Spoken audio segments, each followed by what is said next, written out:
Hello viewers, welcome to my channel Satya Sparkles. This capsule title, All That Glitters is Gold If Your Mind Believes So, encompasses a variety of topics in multiple parts that deal with the ways in which we perceive philosophy, religion, situations, people, and many more on an autopilot mode.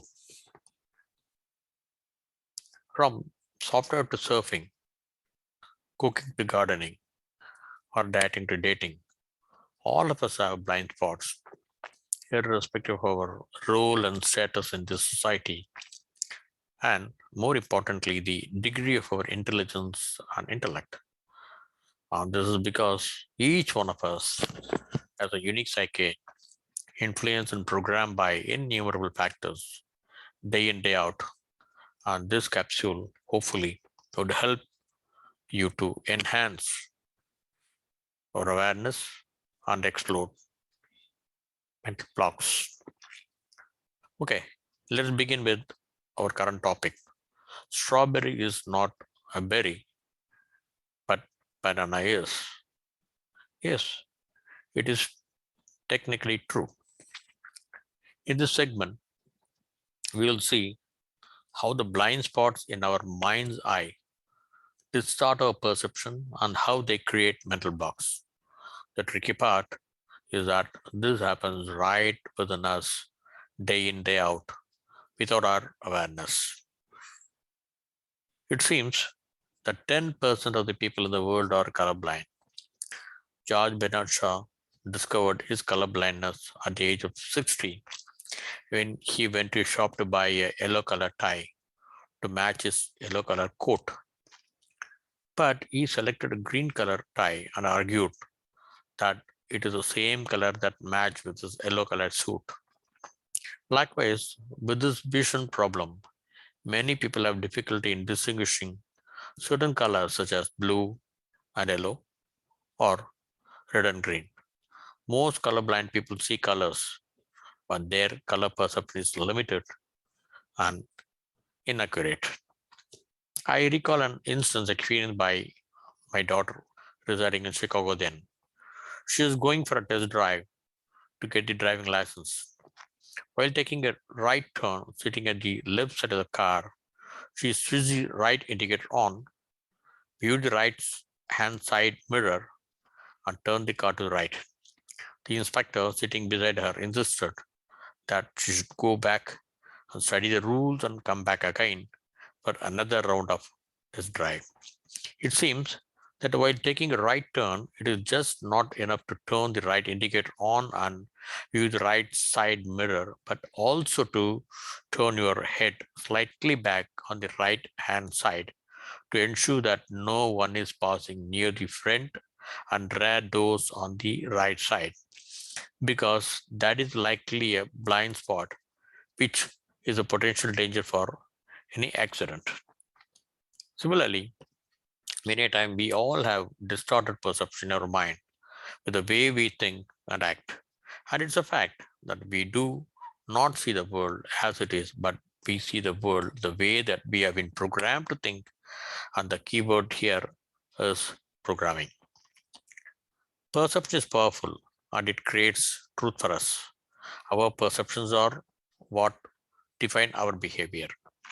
Our mind will be closed if we resist to alter our perception by questioning our beliefs.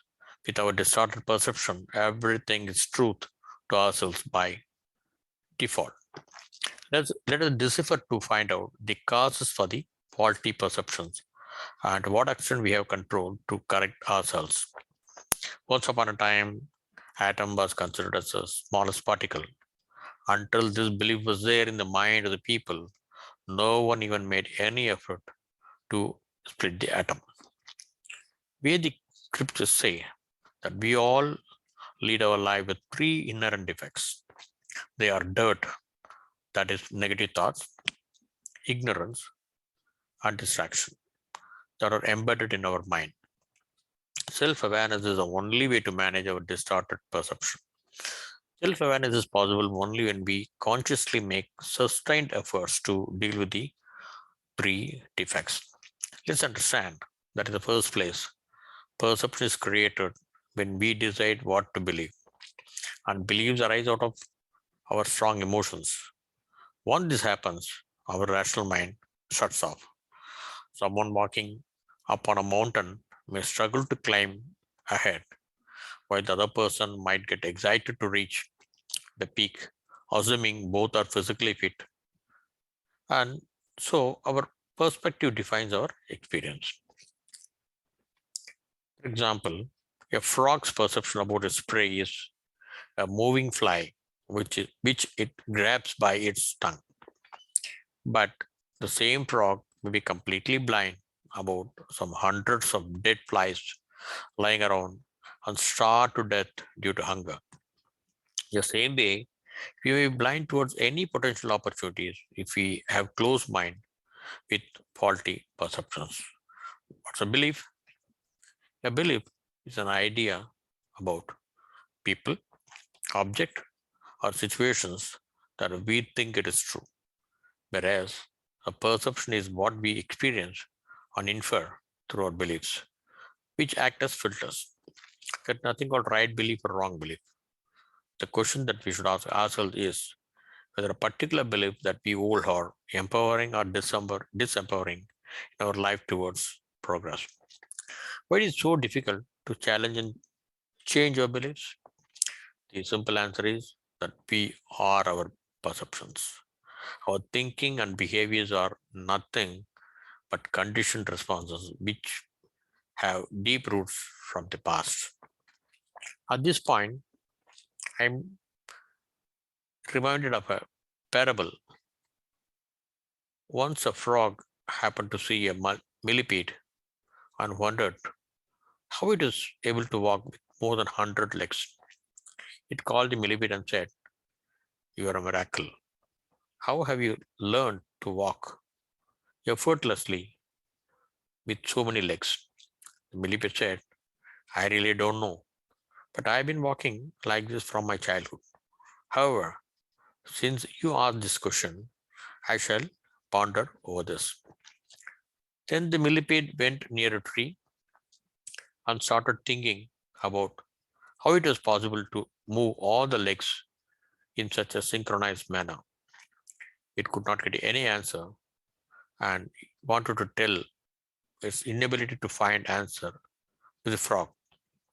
But to its utter surprise and shock, it could not move even an inch forward while it was consciously trying to move the legs.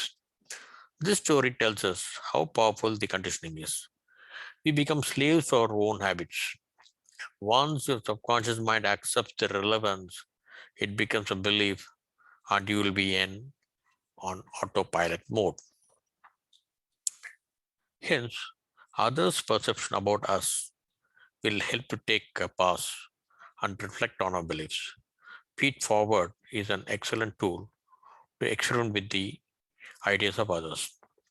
Here, you ask others what changes that you should make to progress in specific area in your life, be it a career, marital life, parenting, or post-retirement life, etc. While feedback is about the past, feed forward is future-oriented. Historically, in the love story of Laila and Majnu, it seemed that Laila was not that beautiful while Majnu was mad after her. It is pertinent to note here that if you want to appreciate the beauty of Laila, you should see her through Majnu's eyes. In the same way, once you get ideas through feed-forward method, the next step will be to test and validate the proposed ideas without being judgmental. Coming back to the three inherent defects that I referred earlier in the segment, and to be self-aware, we need to rectify the defects on ongoing basis. Firstly, one should recognize the negative emotions such as inappropriately expressed anger, acting in fear, hate, and jealousy, etc., and make our best efforts to get rid of them. Secondly, ignorance marks our vision. Knowledge is all about accumulation of facts, data, details about people, objects, and situations, that leads to wisdom. Let us also remember that knowledge per se is not power, but the application of the knowledge at right time and how we make the best use of such knowledge in our life is a real power. It is relevant here to tell a story. A person wants to learn martial arts and approaches Zen master. On becoming a student, he is waiting for the lessons to start, but this did not happen for a few days. Then the student became restless and asked the Zen master as to when he was planning to start the lesson. At the time, Zen master gave him a blow at his back with a stick and asked him to go back and do some household work at the school. This happened whenever the student reminded the master to start the lesson. So the student decided to leave the school, and before leaving, he wanted to give at least one blow to the master. One day, while the Zen master was watering flowers, the student quietly approached him from the back and attempted to give a blow to the master. At this time, the master swiftly turned back and held the stick and said, "This is the lesson number one.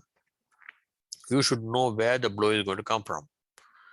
And this is what I've been trying to teach all these days, but you never picked up the lesson. Awareness is all about beware of situations and aware of surroundings. This addresses a third defect, which is distraction.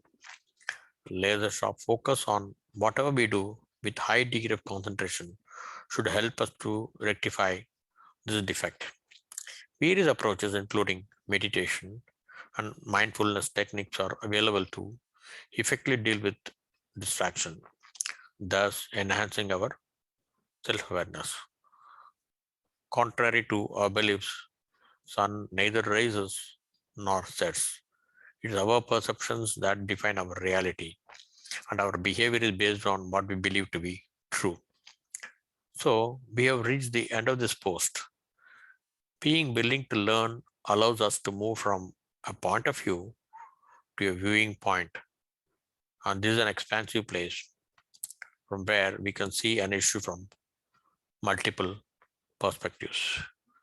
I appeal to the viewers to apply, test, and validate the strategies and approaches suggested in this capsule in your own life journey.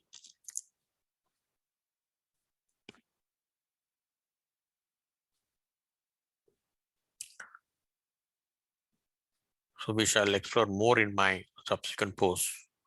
Please do share, subscribe, comment, and click the bell button. Thanks for watching. See you soon. Until then, goodbye. So this is Satya signing off.